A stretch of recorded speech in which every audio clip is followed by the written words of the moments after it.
From sculptures, paintings, photography and installations, art in India has truly evolved over the years and across all platforms. The Indian art market has grown substantially, achieving its peak in 2007 with a market size of 2,000 crore rupees. And today, the market is estimated to be worth anywhere between 1,000 to 1,200 crores. And what's backing it up are these auction houses that are scaling up their presence in India. In 2013, international auction house Christie's set up offices in Mumbai, and last week Sotheby's plunged into the country. Well, India currently has a very vibrant art scene with lots of new galleries, exhibitions, collectors, art fairs. We are very enthusiastic and excited to be part of this new movement. What we see is there's a whole tier of collectors here who, for whatever reason, can't bid in New York or London or can't come to preview works in New York and London, and who have really been encouraging us and saying, why aren't you offering these works at home? But if our art has evolved so much, so did the market for collectibles like these: fine jewelry, coins, vintage decor and furniture. There's a new class of affluent collectors who are moving beyond just fine art. In India itself, I think it's a very new area, new field, which has got a lot of potential, because I feel there are enough people who collect art who would like to collect other things and do collect other things. We are seeing them acquire tastes beyond just Indian art, where, I recently handled a query by an Indian client who was interested in a Lamborghini that we were selling in Monterey in a car auction. We have people who are interested in impressionist art and watches and jewelry. Not surprisingly, non-art collectibles go a long way in Indian history. Indians have been collectors all their lives, and I think, starting from the early days where Maharajas were patrons and collected things like jewelry, like antiques, like art, I think we're coming full circle today. We are seeing the new Indian with information and access, collecting all various sorts of things. According to industry sources, among the many verticals in non-art collectibles, furniture and decor seem to hold the maximum promise. For instance, this 17th century cabinet, found at a pizza parlor in Yorkshire, was snapped up by Sotheby's and sold for close to a whopping 180 crore rupees. Art deco furniture is an example. I think it's one thing that people want to collect all the time. I think every auction that we've had of art deco furniture has done exceptionally well. Indian collectors are becoming more active in our sales, that they're taking more interest in different categories, in contemporary art, in impressionist art, in old master paintings, jewelry, vintage cars. There are all sorts of categories in which they collect. Well, just like art, collectibles do not have a measurable value. And this is when an expert insight might come in handy. Well, for one, I think there has to be enough research, there has to be enough education that happens first, and the education is the first step towards actually making a market.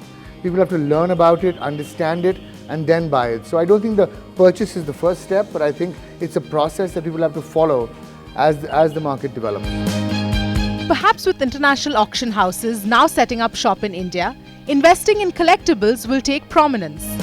We're going to bring previews of works that have never been seen in India to India, but I think where we're going to try and be unique is really try and bring the Indian client access to our global sales rooms where the best of luxury is offered. The more credible players you have, the stronger the industry gets. The value, I think, in general is for the industry. The industry grows when the players are strong. So it's a very good thing that we have international auction houses coming to India. And competition raises the bar, which is always very good. So how are international art auction houses positioning themselves in India? We check with Sotheby's in Mumbai as they announce the opening of their new office with a preview of the forthcoming auctions of modern and contemporary South Asian art. Robin Woodhead, chairman of Sotheby's International, gives us a sense of what's in store. Robin, such a pleasure to meet you again. Thank you. The last time we were chatting, it was in Delhi, and that was the time of the Amaya collection, I remember, and you were telling me about how tantalizing the Indian market is looking from the art perspective. Now you're making it all very real, because now you're setting up shop, as it were, in Mumbai. Tell us about the genesis of the idea of doing this? Because obviously your competitors have an edge on that front. Christie's is already here. Tell us where this idea came to you and how you decided to go about it. Well, we've been active in India for over 30 years now. And a lot of our work has been with Indians who trade in our markets outside India. And so we have a lot of Indian clients trading in London, New York, and elsewhere. In the last 5 years, we've had over $600 million worth of Indian participation in our global sales. So that's a substantial amount of value that creates great interest for us. We've also seen 40% year-on-year growth in the last 5 years from Indian clients. So the underlying economics are very compelling indeed. It seems like what you're trying to do is cultivate the market. Am I right in saying that? You're absolutely right. We're standing in front of an exhibition that is going to be of a sale that we're holding in October in London, when we have a whole week of Indian cultural activities. We're also backing up this exhibition with a series of lectures. So what we find, and it's true not just of India, but of any country, that as wealth grows, so too does interest in the art world.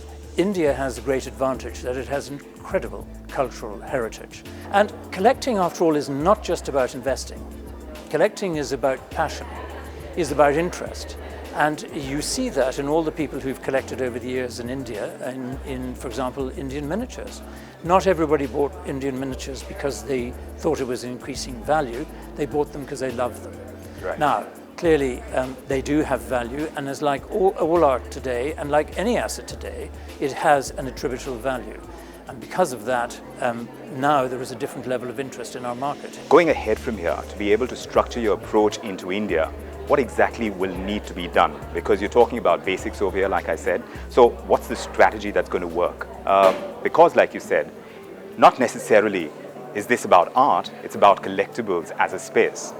And beyond art, there are watches to talk about, there's jewelry to talk about, a lot of which Indians have saved for a long time. So is that where the market really is? Is that something that you're considering to bring out first before you're actually selling the kind of art that we're talking about? Well, I think that if we take the passion of art development anywhere else in the world, we offer the whole range of what we might call collectibles, which includes art, includes watches, it includes furniture, decorative objects, and of course jewelry. Right. Now, we are already major activists in these fields in other parts of the world. Right. We already have many Indian clients as watch collectors, as jewelry collectors, and so what we will be doing is basing our activities on that known experience for us. Right. And for our clients. What will be different will be that we will be bringing much more of that expertise to Delhi and Mumbai and the cities in India. I'm just trying to understand the difference that setting up an office in Mumbai is going to make as opposed to not having a setup. You've survived this long, you're very happy with the kind of work that's already happened. I'm just wondering, how different is this going to be? What is it going to facilitate? Well, I think what will be very different is that actually having an office here means we have a permanent post. And that means we will be sending an increasing number of experts into the country to meet with collectors.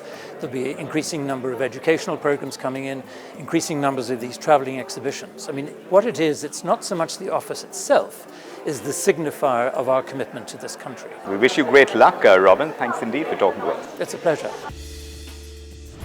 Well, things are definitely more charged up, and we are expecting more non-art-based work placed in auction houses globally in the future as well. That's right. We're also hoping the space will break new grounds in the coming years. Yes, and on that note, we are taking a very quick breather here on this edition of Aspire. Here's what's coming up.